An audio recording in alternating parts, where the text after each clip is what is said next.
Salam alaikum az-Zulflaoun. Bonsoir. Le patron de la police algérienne, Farid Benchir, limogé et remplacé par Ali Badawi. Ce dernier était depuis fin juillet 2022 le directeur de la police aux frontières, la PAF. Et il avait occupé auparavant les fonctions de chef de sûreté de la wilaya de Bijaya. Il remplace Farid Benchir dans un contexte tendu, marqué par les scandaleuses défaillances dans la gestion sécuritaire des infrastructures aéroportuaires les plus sensibles du pays, avec notamment l'intrusion troublante de plusieurs à Haraga depuis 2022 au sein des avions d'Air Algérie, dans le but de quitter clandestinement le pays et rallier la France.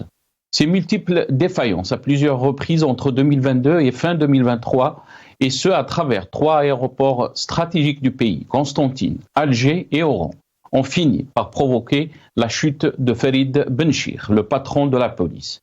Il est à noter que le limogeage de Benchir était imminent depuis hier en raison des développements du scandale de l'intrusion le 28 décembre dernier 2023, donc d'un jeune dans un avion d'Air Algérie à Oran, assurant la liaison vers Paris-Orly. La justice algérienne a décidé d'inculper officiellement 10 responsables de la DGSN dans cette affaire et aujourd'hui, un juge d'instruction du tribunal d'El Othmania près la cour d'Oran a ordonné le placement en détention provisoire de 10 officiers et agents de police travaillant à l'aéroport international d'Oran Ahmed Ben Bella, suite à leur responsabilité avérée dans l'incident d'intrusion dans le train d'atterrissage de l'avion d'Air Algérie lors du vol à destination de l'aéroport d'Orly à Paris. La question qui s'impose alors que le problème est prétendument parti d'un clandestin qui a pris le train d'atterrissage d'un avion à Oran. C'est le chef de la PAF, dont la mission est précisément de sécuriser les aéroports, qui est promu patron de la DGSN. À noter que c'est un ancien du GIS, les ninjas du DRS. Est-ce que c'est réellement une défaillance? S'agit-il d'autre chose à l'approche des élections présidentielles pour justifier les changements stratégiques au plus haut sommet des institutions sécuritaires du pays? À qui profite cet incident et ses conséquences qui, pour l'instant, touchent les hauts responsables de la gestion de l'aéroport et de la DGSN? Toutes ces questions, nous les poserons à nos invités, juste après cette petite intro.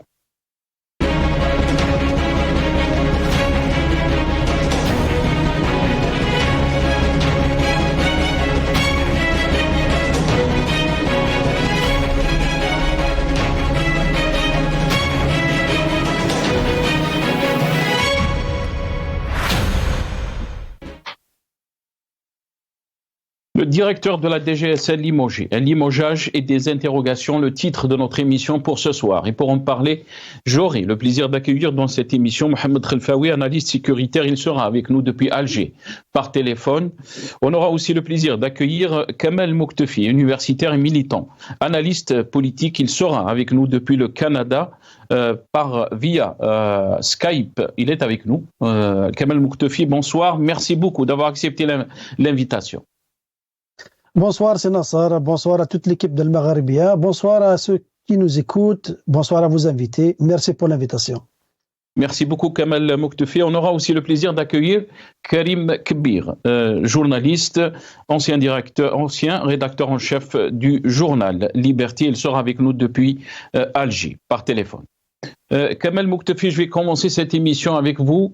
Comment peut-on lire le limogeage du directeur de la DGSN, le directeur de la police en Algérie? Quelle lecture peut-on faire de ce limogeage? Des interrogations, bien sûr, sont toujours là par rapport à ce limogeage. On va essayer de comprendre les circonstances aussi, mais aussi le timing de ce limogeage. Mais votre première lecture, Kamel Mouktefi.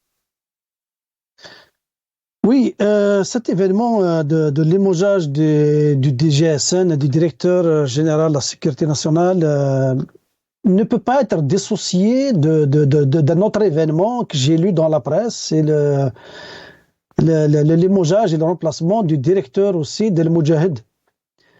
Et quand on voit l'information qui a été rapportée par le Moudjahid, je pense que le limogeage du DGSN n'est pas lié à l'affaire de l'immigrant retrouvé dans le train d'atterrissage de l'avion.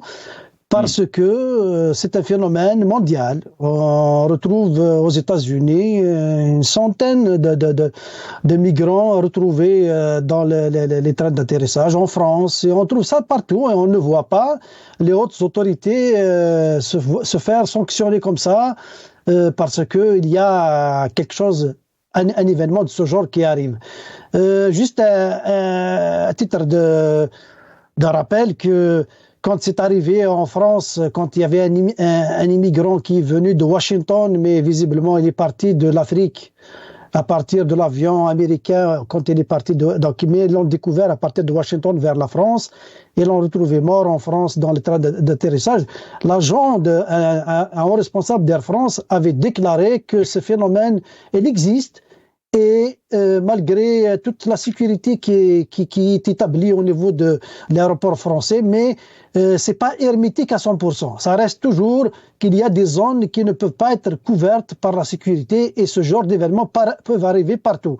Donc c'est pour ça que je vous dis, en Algérie, on ne limoge pas un directeur général de la sécurité nationale parce que il y avait un jeune qui s'est retrouvé il a fui via comment ça s'appelle, le train d'atterrissage. Donc ça doit concerner les responsables subalternes. Donc, c'est vrai que les agents de sécurité au niveau de l'aéroport d'Oran doivent être sanctionnés parce que il y a un manquement au travail, donc à assurer la sécurité. Mais de là à toucher le DGSN, c'est trop gros. Et regardez bien l'affaire de Amira Bouraoui qui a créé un tsunami diplomatique, n'a pas touché le DGSN. Alors que c'est l'affaire Bouraoui qui est plus grosse, qui a carrément déstabilisé les relations entre l'Algérie et la France, qui a créé tout un incident diplomatique entre les deux pays les plus proches et tout ça, mais ça n'a pas concerné, ça n'a pas touché. Moi, je lis cette affaire-là à l'affaire Kamel El Bouchi qui refait surface.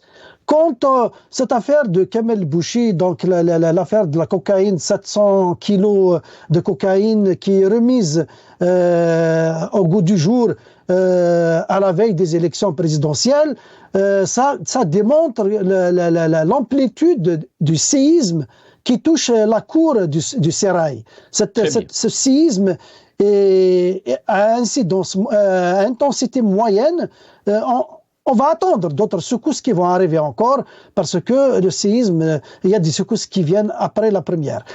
Donc cette affaire-là concerne plus les tentatives de déstabilisation du chef de l'État actuel pour l'empêcher de briguer le second mandat, donc de se présenter aux élections de 2024.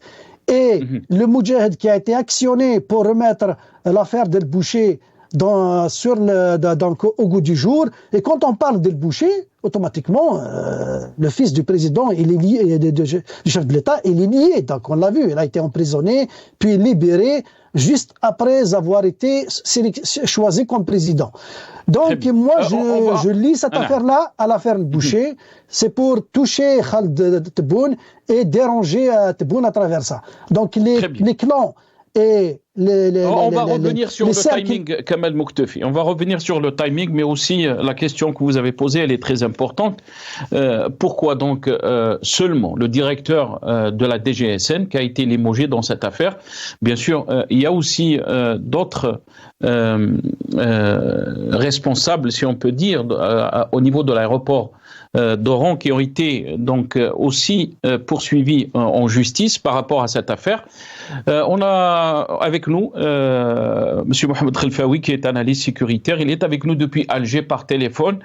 Il nous a rejoint. Mohamed Khelfaoui, bonsoir. Merci beaucoup d'avoir accepté l'invitation. Marhaba bik, c'est Mohamed. يبارك فيك مساء الخير ومساء الخير على الضيوف وعلى كل من يتبع الحصة. Sauf que bon, je dois faire remarquer que moi je n'étais pas branché. Et lorsque vous avez introduit le sujet, et les interventions de vos invités, on m'a appelé en retard, donc je ne sais rien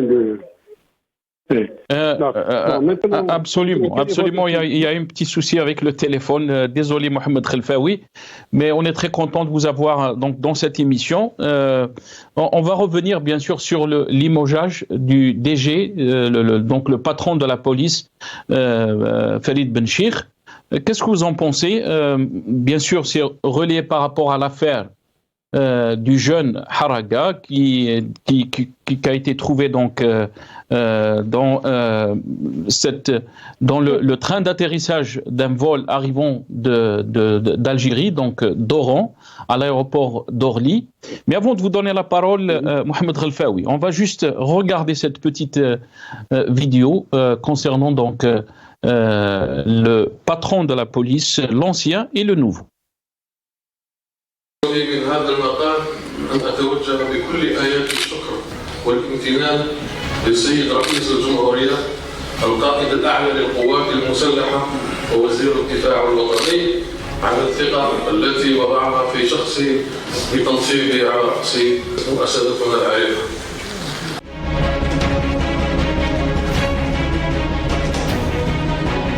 تقديري والامتنان إلى السيد عبد المجيد تبون رئيس الجمهورية القائد الأعلى للقوات المسلحة وزير الدفاع الوطني على الثقة التي وضعها في شخصي وتعيينه لي على رأس المديرية العامة للأمن الوطني.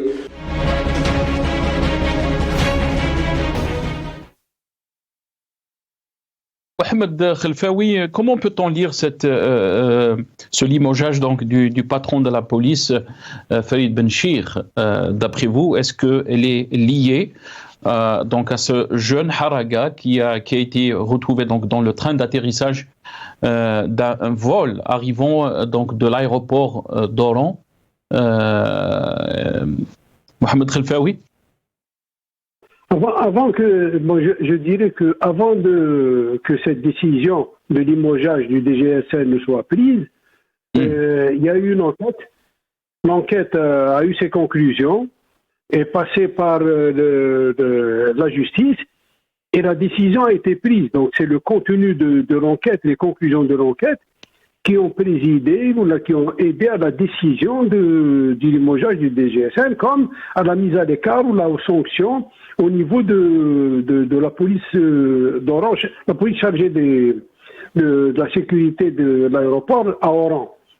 Donc moi je ne vois pas des choses exceptionnelles ou extraordinaires à ça. Et c'est l'enquête, comme on n'a pas accès donc, au résultat de l'enquête, et on n'a pas à juger de ça. Et il s'agit de quand même. C'est pas un petit qu'on a eu, il y a eu un abus d'autorité. Ouais, là, non, c'est le DGSN lui-même qui est mis, qui est limogé, point barre. Le problème, moi, on peut poser d'autres questions comme celui qui m'a précédé l'avait dit, par exemple l'affaire Amira Bouraoui. Moi, je dirais que depuis l'aéroport d'Oran, il y a eu des gens qui sont partis alors qu'ils n'avaient pas le droit de sortir. Shakib Khalil, par exemple, et d'autres personnalités. Absolument. Qui sont sortis alors qu'ils n'avaient pas le droit de sortir. Et je ne sais pas, à l'époque, le DGSN, si mes souvenirs sont bons, n'a pas été limogé. Donc là, est-ce que la question se pose parce que le gosse, le jeune, a été trouvé dans un état pratiquement mort, quoi, parce qu'il était en hypothermie, j'allais dire maximale, mais très dangereuse. Sévère. Ou alors c'est l'hypothermie sévère. Le fait qu'il se ou alors qu'il se soit, est-ce que parce que Harrag, ou là parce que il a eu cette malchance et cette idée extravagante de se mettre de s'insérer entre le train d'atterrissage et l'attente, j'allais dire, de trouver une place là-bas. Qu'est-ce qui a amené ou là, qu'est-ce qui est jugé? Le fait qu'il soit arrivé en mauvais état ou le fait, jury, parce que ou le fait que ce Harrag حرقوا بزاف منهم شاكيب خليل حرق. Puisque vous avez parlé, Mohamed Khelfaoui. Dans le sens où il est sorti, j'ai dit, je parle des ministères. Il faut que je connaisse. Puisque vous avez parlé de Chakib Khalil, donc je vais vous rendre la parole, c'est Mohamed. Il faut rappeler, donc, et vous l'avez bien fait de le rappeler aussi, en 2013, que Chakib Khalil a quitté l'Algérie par l'aéroport d'Oran. Et que aussi le général-major Habib Chentouf a quitté le pays alors qu'il était sous mandat de dépôt, puis libéré 2 semaines plus tard. Et donc il a, si on peut dire, il a fui l'Algérie depuis aussi l'aéroport d'Oran. Est-ce que vous pensez que c'est vraiment un problème de défaillance sécuritaire au niveau de l'aéroport d'Oran?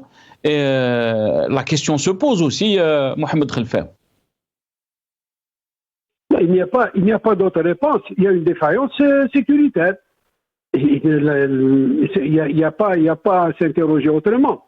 S'ils sont interdits de sortir et qui se sont sortis, la PAF est à interroger, la police des frontières est à interroger, bien évidemment. Ce sont eux qui sont chargés de tout ça. Vous remettez votre passeport à la police des frontières. Au moins, ils voient sur leur écran si vous êtes interdit de sortir ou pas. Maintenant, s'ils voient tout ça, ils sortent, ou là, s'il est passé par un autre endroit, dans les 2 cas, la responsabilité de la PAF est engagée. Reste l'enquête. Ce qu'elle dira, et l'enquête, c'est ce qu'il faut prendre au sérieux, c'est sur la base de laquelle on décide. On ne décide pas sur le départ comme ça. Pour l'instant, l'enquête, d'après le juge, la justice algérienne, Mohamed Khelfaoui, on a 10 officiers et agents de police travaillant à l'aéroport international qui ont été placés en détention provisoire. Le limogeage donc du patron de la police, il a été remplacé par Ali Badawi, qui était le patron de la PAF, le directeur de la PAF. Est-ce que vous pensez que normalement c'est le directeur de la PAF qui doit être limogé, Mohamed Khelfaoui? C'est le premier responsable, entre guillemets. Je vous dis, il n'y a pas à notre niveau normalement qui doit être qui doit être sanctionné et qui ne doit pas l'être. Vous dites que c'est sur la base de l'enquête. Une enquête a été diligentée, des résultats ont été remis soit aux magistrats concernés, soit au chef suprême qui l'a demandé, donc en l'occurrence le président de la République, ou là le ministre de l'Intérieur, ou là je ne sais pas qui est le destinataire final pour prendre la décision. Et il a pris cette décision. Moi, je ne peux pas dire qu'il ne devrait pas faire ça. Il y a une enquête qui a été menée et il s'agit du DGSN, c'est pas d'un petit policier qui où je déroule ou là, qu'est-ce qu'on lui a manigancé. C'est quand même le DGSN, ne peut pas. Moi, je ne peux pas aller plus loin, vous savez. S'il n'y avait pas d'enquête et la chose a été venue sans chercher à comprendre, peut-être qu'on se serait posé des questions. Mais là, après enquête menée par les services, je pense que moi je trouve que la chose, je pense qu'elle a été faite dans les règles de la loi des lois de la République, quoi. La question aussi, vous êtes analyste sécuritaire, Mohamed Khelfaoui, c'est la crédibilité de nos services. Quand un jeune est retrouvé dans le train d'atterrissage d'un vol qui décolle d'Oran et qui arrive à Paris-Orly, les Français se posent la question, où sont les services de sécurité algériens? Imaginons que ce jeune était, entre guillemets, un terroriste. Et l'image de l'Algérie dans tout ça, Mohamed Khelfaoui? Il y a l'image de l'Algérie. Mais je pense que pour ce point précis, c'est la seule. Et il ne faut pas trop exagérer les choses. C'est vrai que ça ne devrait pas arriver, mais je vous dis ce qui se passe à Orly, c'est des services étrangers qui vous ouvrent des colis ou là, des enveloppes ou là, des valises de personnalités qui sont en voyage. À Paris, il y a eu ce scandale déjà il y a quelques années avec nos bagages à nous, c'est des bagages officiels algériens. Je me rappelle, la télé on a fait état, la presse on a fait état, Paris on a fait état, et je me rappelle intervenu pour dire mon point de vue sur la chose. Donc là, il ne faut pas trop pousser. C'est vrai qu'il est regrettable que cet enfant-là ait eu ses facilités, ou là, je sais qu'est-ce qui s'est passé. C'est vrai que ça ne doit pas arriver, ça ne doit pas. Mais c'est pas évident. Les gens كانوا يحرقوا في les bateaux. Les bateaux حتى نلقاهم مع les machines يخرج له في مارسيل ولا يخرج له في روم ولا في نابل ولا et par bateau. Donc tous les moyens pour ces enfants-là qui cherchent un avenir, qui cherchent à vivre ou à survivre, et qui ont cette jalousie de vouloir bien-être, etc. Le problème est là. Voici où on en est arrivé. C'est cet enfant-là dit bon, comment faire pour vivre, pour rejoindre l'autre côté, le nord de la Méditerranée, où pour eux il fait bon y vivre, etc., qui ne trouve pas peut-être de travail, peut-être qu'il n'a rien ici, peut-être qu'il a des obligations pour sa famille, mais il a tenté, le malheureux, voilà, je ne sais pas s'il va se relever, et ceux qui sont morts en Méditerranée, etc., etc. Le problème est là. Il y a la question de sécurité, bien sûr. Et la question de sécurité, Mohamed Khelfaoui, quand on voit, c'est pas la première fois cet incident. Le jeune qui est parti de l'aéroport d'Oran, il y avait aussi un autre jeune qui est parti de l'aéroport de Constantine. Oui. Souvent, on parle des questions sécuritaires et les défis sécuritaires que notre pays fait face, surtout la question du Sahel. Là, on se pose vraiment la question de la crédibilité de nos services de sécurité. Si on n'arrive pas à stopper, à arrêter des jeunes qui se cachent dans le train d'atterrissage d'un avion, alors comment peut-on prendre... Je pense que vous comprenez ma question. Nous voyageons tous, les uns plus fréquemment que les autres. Et nous avons vu que le passage pour arriver à l'avion, nous le connaissons. Alors on se demande comment le jeune Hada a pu arriver à l'avion, ou les bagagistes peut-être, ceux qui rangeaient les bagages, et puis il s'est glissé, je sais pas, une valise, voilà, encore c'est le train d'atterrissage, c'est même pas la soute, l'avion. Là, on se demande comment il a pu faire, si ce n'est de complicité ou alors une déliquescence. Les gens ils veulent qu'il n'y aura pas ça. Et la voie est là, il passe par la PAF, il passe par la douane et il va directement de l'avion sur le bus avec un accès, avec sa carte d'accès à bord, etc. Donc des choses très très à dire, on s'habitue et on laisse un relâchement de vigilance peut-être, ou alors les enfants ils ont cherché et puis ils ont trouvé qu'il y a moyen d'arriver, peut-être pas en première ou en classe économique, mais avec les bagages ou avec les roues, avec les pneus. C'est douloureux, la question est là, c'est que les enfants cherchent par tous les moyens à quitter. Absolument. On va revenir sur cette question, Mohamed Khelfaoui. Qu'est-ce qui a poussé donc ce jeune à mettre sa vie en danger, si on peut dire, pour donc Bachi Harag, pour quitter l'Algérie. Karim Kbir est avec nous, journaliste, ancien rédacteur en chef du journal Liberté, est avec nous depuis Alger par téléphone. Karim Kbir, bonsoir. Merci beaucoup d'avoir accepté l'invitation. Bonsoir Nasser et bonsoir à vos téléspectateurs et à vos invités. Karim Kbir, comment peut-on lire ce limogeage donc du patron de la police algérienne? Est-ce que elle est liée bien sûr à ce jeune Haraga qui a été retrouvé donc dans le train d'atterrissage d'un vol d'Air Algérie Oran-Orly? La presse française en a parlé. Est-ce que vous pensez que c'est un scandale de trop pour le patron de la police, Karim Kbir? Est-ce que c'est un scandale de trop? Je ne sais pas, mais en tout cas, à première vue, c'est les répercussions donc de cette affaire du jeune d'Oran. Il y avait des cas similaires. De toute la façon, ce n'est pas la première fois que des jeunes ont tenté de cette façon. Bon, probablement, il y avait des complicités, certainement, mais je ne pense pas que, c'est-à-dire que toute cette affaire va conduire jusqu'au limogeage du premier responsable, donc, puisque les responsabilités sont définies. C'est pourquoi, donc, il y a une deuxième piste de lecture, c'est que c'est, de mon point de vue, c'est une opportunité pour ceux qui cherchaient déjà depuis un moment d'écarter le DGSN, parce que rappelez-vous, il y avait depuis quelques mois, il y avait quand même une campagne via certains youtubeurs dont on sait qu'ils répercutent parfois des comment dire des orientations, des voix d'un certain clan. Voilà, des voix exactement de certains clans. Donc, ils commençaient quand même, rappelez-vous, il y avait toute une campagne qui a été menée contre le patron de la police. Donc, depuis ce moment-là, forcément,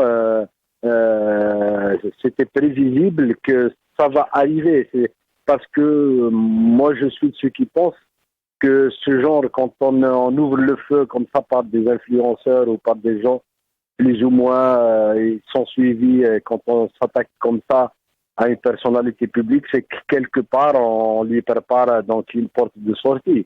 Et ce n'est pas exclu, comme je l'ai dit, dans les arrangements pour l'élection présidentielle prochaine. Donc forcément, il faut s'attendre aussi à ce qu'il y ait d'autres mouvements, comme ils ont l'habitude en tout cas de le faire. C'est dans la nature même du régime.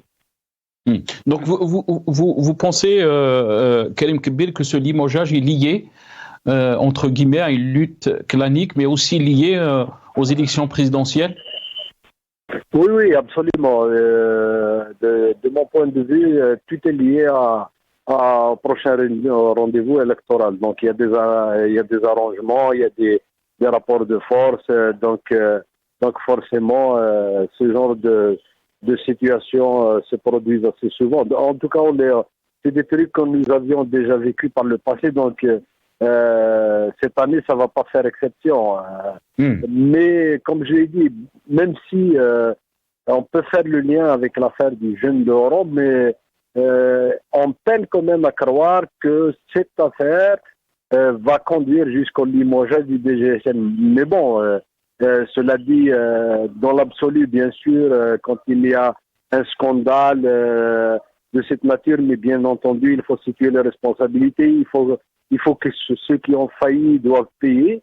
Mais comme je vous l'ai dit, comme il y a des cas similaires, et puis on ne peut pas objectivement considérer que c'est toute la hiérarchie qui est responsable de la fuite de ce jeune d'Oran.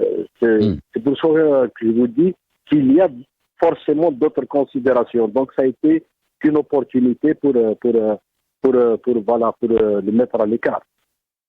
Et aussi, il y a une question, si on peut dire, d'incompréhension en termes d'analyse aussi par rapport à cette affaire Karim Kebir, c'est la nomination du nouveau patron de la police. Il faut rappeler qu'il était patron de la PAF, directeur de la PAF, ce qui veut dire le premier responsable dans cette affaire de ce jeune Haraga, si on peut dire, Karim Kebir. Voilà, c'est la contradiction à son niveau-là. Si réellement on suit la hiérarchie, donc forcément les responsabilités doivent être situées à ce niveau-là. Mais à partir du moment où, dans le communiqué, on avait laissé entendre que d'autres mesures seront décidées, c'est-à-dire au niveau central, donc il paraissait clair que c'était la tête du DGSN qu'on voulait avoir. Mais comme je vous l'ai dit, les signes avant-coureurs étaient donnés depuis quelques mois déjà à travers toute une campagne qui a été menée. Mais c'est vrai parce que aujourd'hui, on n'a pas pratiquement de médias qui peuvent relayer ce genre de rapport de force, mais cette campagne était des signes avant-coureurs que le DGSN était déjà dans la ligne de mire qu'il fallait coûte que coûte l'écarter. Donc peut-être que c'était une occasion trouvée à travers cet incident ou cet événement du jeune d'Oran.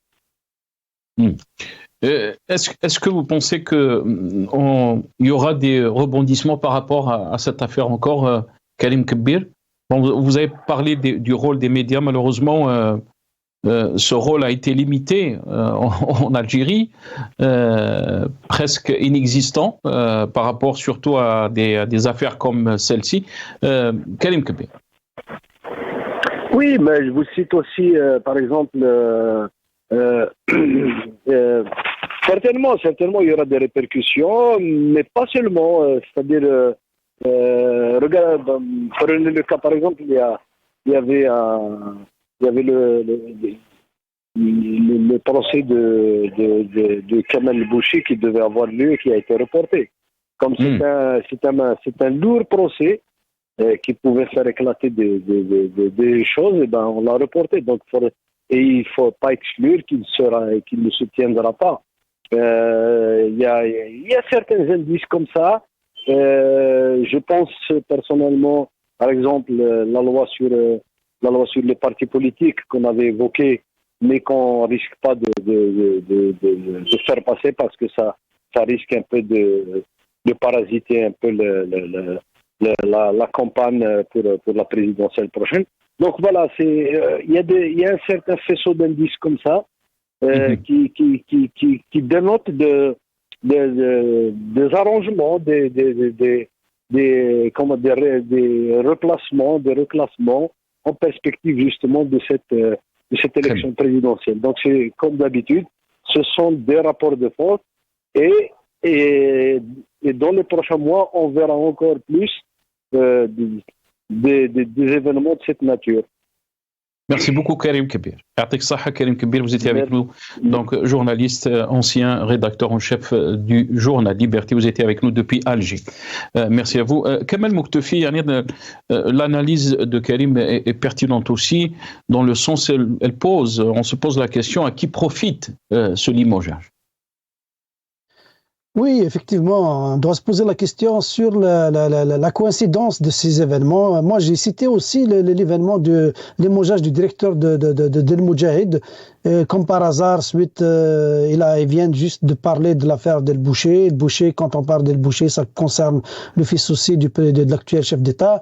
Donc, est-ce qu'il n'y a pas quelque chose qui est cuisiné et mis à exécution, donc quelque part, et puis ça saute. Maintenant, cette affaire-là du jeune qui se retrouve dans le terrain d'atterrissage, moi, je m'interroge aussi, est-ce qu'elle n'a pas été provoquée? Parce qu'imaginez-vous, c'est un hirakiste qui est frappé d'Anistéen. Est-ce qu'il aurait pu réussir à monter à bord de cet avion? Impossible, parce que réellement, on reconnaît les services de sécurité algériens, ils maîtrisent toutes les situations, ils maîtrisent toutes les frontières, et ils peuvent facilement faire face à ce genre de situation, malgré que c'est vrai que les frontières ne sont pas hermétiquement fermées à 100%. Regarde l'affaire du Haraga aussi. Pourquoi les Haraga? Pourquoi une seule personne qui meurt, ou bien il est malade, ou bien il subit le choc thermique dans cet avion? Pourquoi les Haraga qui meurent des centaines par année? On a limogé personne, ni le ministère de la Défense qui est responsable de la frontière des eaux territoriales, ni le ministre, ni le DGSN lui-même qui est responsable comment ça s'appelle, d'une partie des frontières. Mais moi je dirais que les Haraga c'est un dossier plus lourd. L'affaire Bouraoui c'est un dossier plus lourd encore. Pourquoi on n'a pas limogé le DGSN? Mais c'est vrai qu'il y a toute un tapage qui a été porté par certains youtubeurs, comme le disait Karim Kebir, que ça touchait le DGSN. Et puis il y a une préparation pour le livrer à la vindicte populaire et puis le mettre dehors, parce qu'il dérange, il ne fait pas partie à 100%, n'est pas un élément rassurant du clan au pouvoir actuellement. Donc c'est la raison pour laquelle nous sommes habitués avec ce pouvoir. Quand il allume le feu à l'ouest, il faut regarder à l'est, il faut fouiller ailleurs. Donc cette affaire-là n'est qu'un moyen pour justifier le limogeage du DGSN. Et tout ça, moi je suis convaincu, c'est en préparation des élections présidentielles, parce que ça bouge à l'intérieur, et c'est clair, il y a des indices qui sont visibles que ce président ne fait pas l'unanimité, et il ne rassure pas les clans qui sont autour de lui. Donc ça bouge pour trouver une issue, comment le remplacer par quelqu'un d'autre et l'empêcher d'avoir les mains libres pour se présenter en 2024.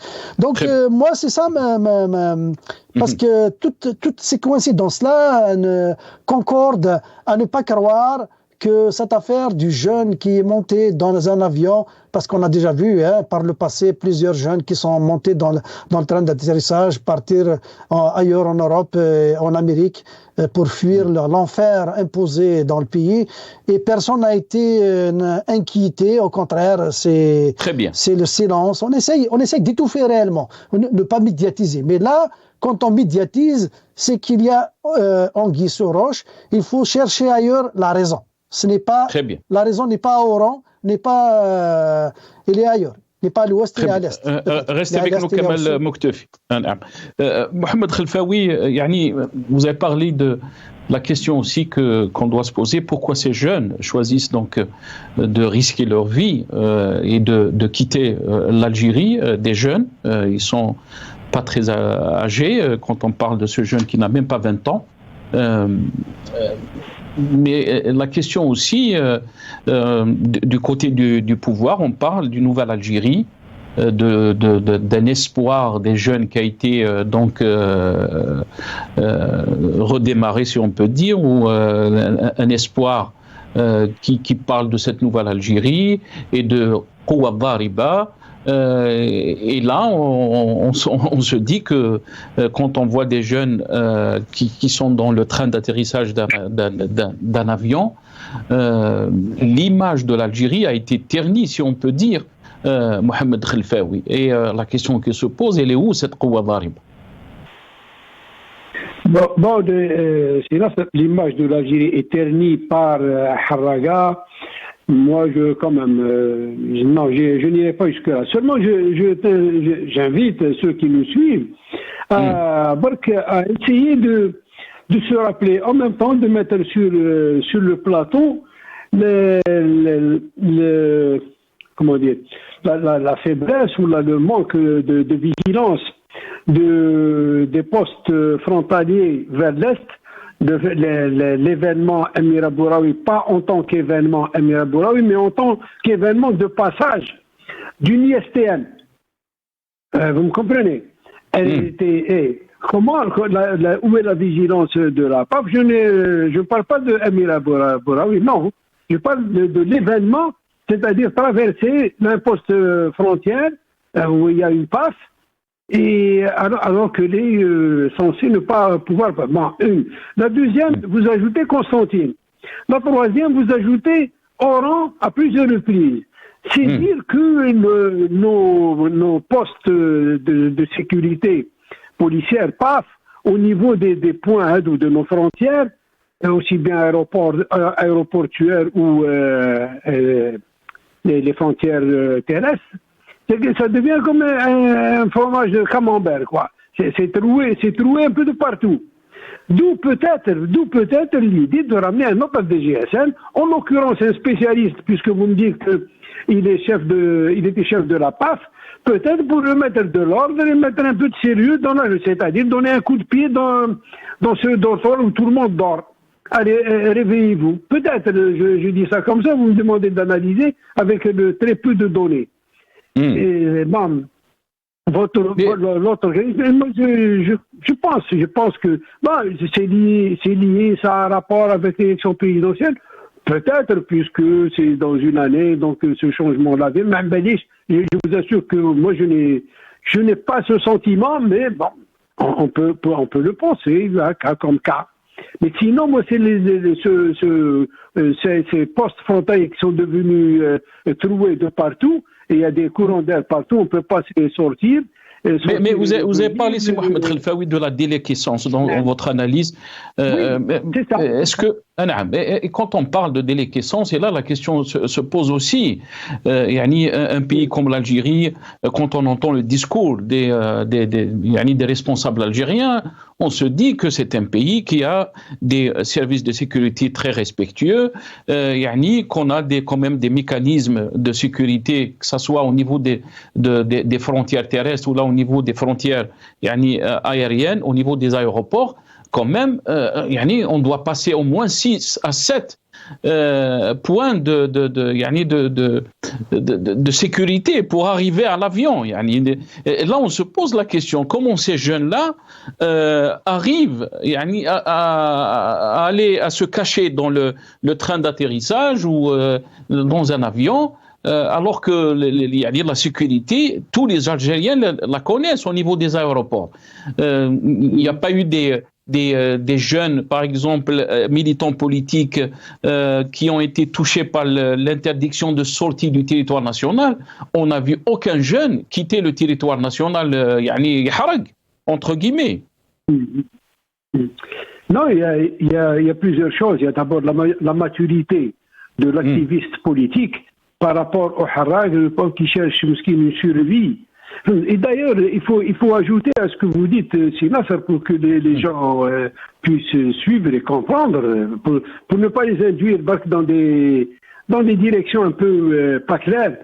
C'est que les sanctions ne sont pas limitées à la PAF, à la police des frontières, algérienne des frontières. Il y a aussi ce qui entoure l'aéroport, c'est les accès, la gestion de l'aéroport. J'ai oublié la société commerciale. Ils ont fait ils font partie des gens qui ont été un peu mis sous enquête ou l'a interrogé. Parce que ce gosse-là qui est rentré, je pense qu'il s'est fait passer avec complicité pour un bagagiste, ceux qui a ramassé les bagages, pour se trouver au pied de l'avion et ensuite escalader. On l'a aidé à se fourrer à l'intérieur, au risque évidemment de sa vie, au risque certain de sa vie. Donc هذا يقول لك نموت في البحر ولا نبقى في الجزائر، هذا يقول لك نموت écrasé ولا نموت de froid ولا écrasé par les roues de l'avion ما نبقاش في الجزائر. Malheureusement, on en est là à réfléchir. Mais il faut dire encore une fois qu'il y a la crainte de voir tous les aéroports d'Algérie,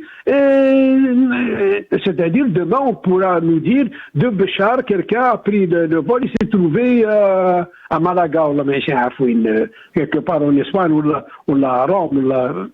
Donc c'est quoi ces aéroports-là? Et donc, si on nous dira qu'un avion,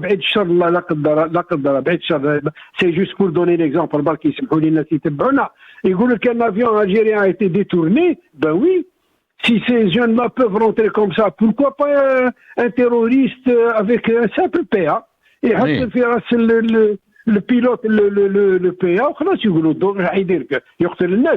c'est tout. Et comment les autorités françaises aussi vont faire confiance aux services de sécurité algériens dans ce cas-là, Mohamed Khelfaoui?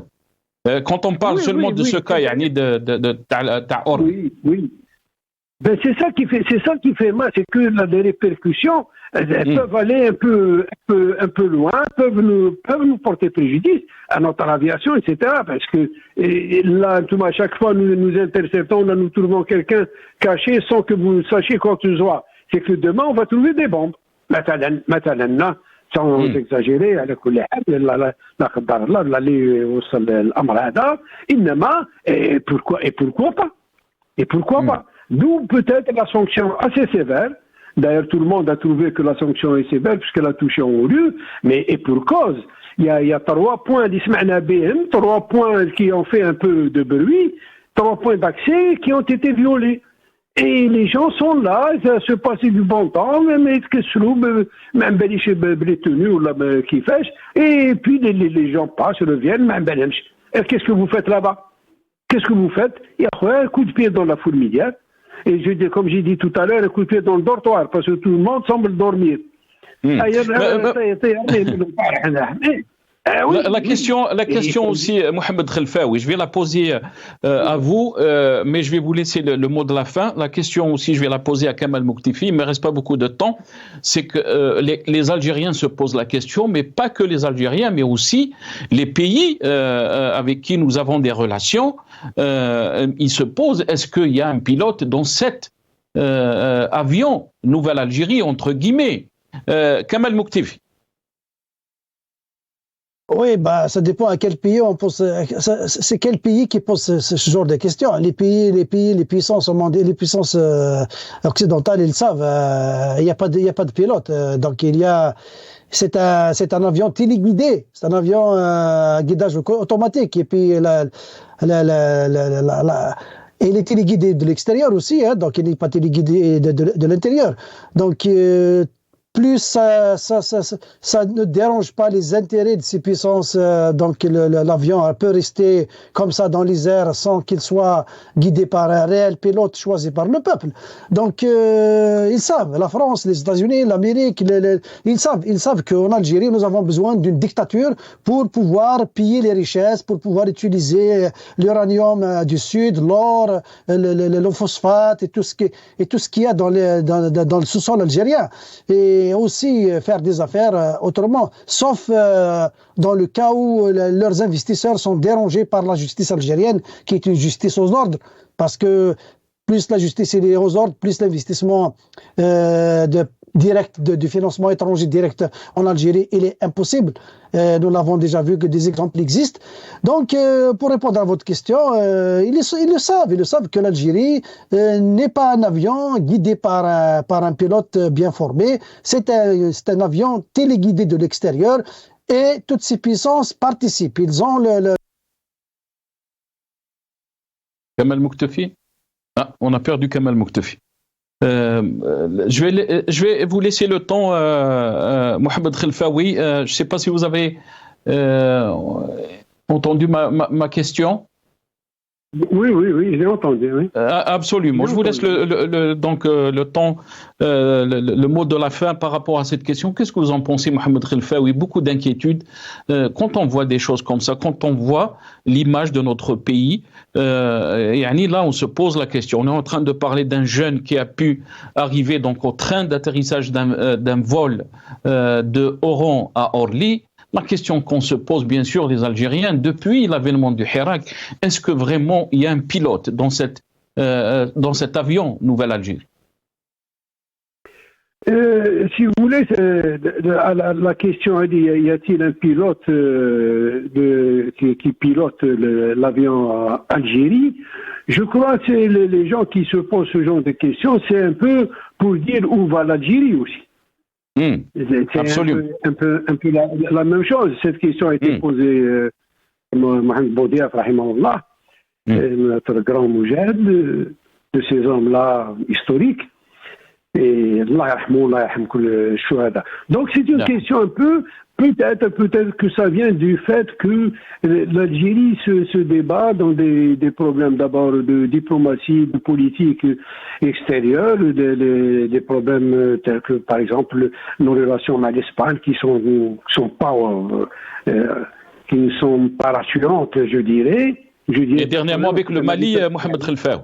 Oui. Avec le Mali, c'est encore plus, disons, ça nous secoue un peu plus encore.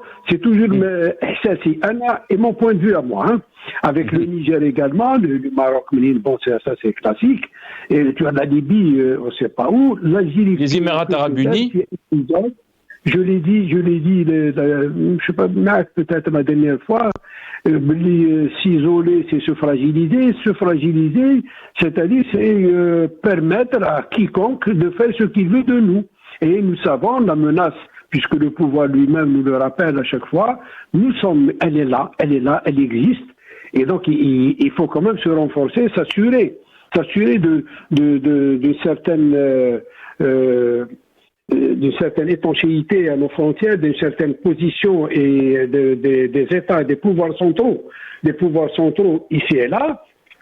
essayer de voir le Mali, Niger, et c'est surtout le Mali. Peut-être que le Mali change de stratégie de règlement de ces problèmes. Et pourquoi pas? C'est son droit. C'est son droit. Cette idée-là a fonctionné un moment. Elle a été émise, elle n'a pas fonctionné. Elle a été émise par les Maliens, etc. Bon, on a fait des propositions pour le Mali ou pour les autres. On a fait des propositions toujours. Je peux m'avancer, m'engager à dire que nos propositions ont toujours été sincères. On voulait que l'environnement Tana soit stable et comme le veut le peuple خلينا نهضروا على الجزائر سي محمد خلفاوي. Est-ce que l'Algérie par cette façon de gestion يعني est-ce que on peut parler de stabilité de notre pays? Est-ce que هذا هو la question تاعي très rapidement. Mais ça dépend à quel niveau la stabilité. Stabilité dans le sens de développement, stabilité dans le sens d'évolution, ou la stabilité, on mange, on boit, on mange, on dort en attendant la mort. Vous voyez, si c'est ça, et puis on aura un peu la chose là, et on est maintenant. Est-ce que la stabilité dans les investissements, c'est-à-dire il y a une linéarité dans nos investissements, chaque année un peu mieux, pas des rêves, sans prendre ces rêves pour des réalités, hein. D'accord. Donc des choses comme ça qui nous font évoluer. Est-ce que par exemple nos propositions par rapport à la Libye sont en train de faire avancer la question libyenne? Parce que ça nous importe beaucoup. Là, oui, on se stabilise. Mais si c'est comme ça, la stabilité est temporaire pour l'instant, oui. Mais si demain ça éclate en Libye, ou là, au Mali, ou là, mais notre stabilité pourrait être remise en cause. Merci. On compte sur nos forces, etc. Mais c'est pas comme ça. Moi, je le répète, c'est la diplomatie qui est la force, la puissance stratégique d'un pays. C'est elle qui doit prévenir le mal et c'est elle qui doit faire jusqu'au maximum. Parce que sa victoire est stratégique. Je le répète encore, je suis certain de ce que je dis. Maintenant, merci beaucoup, Mohamed Khelfaoui.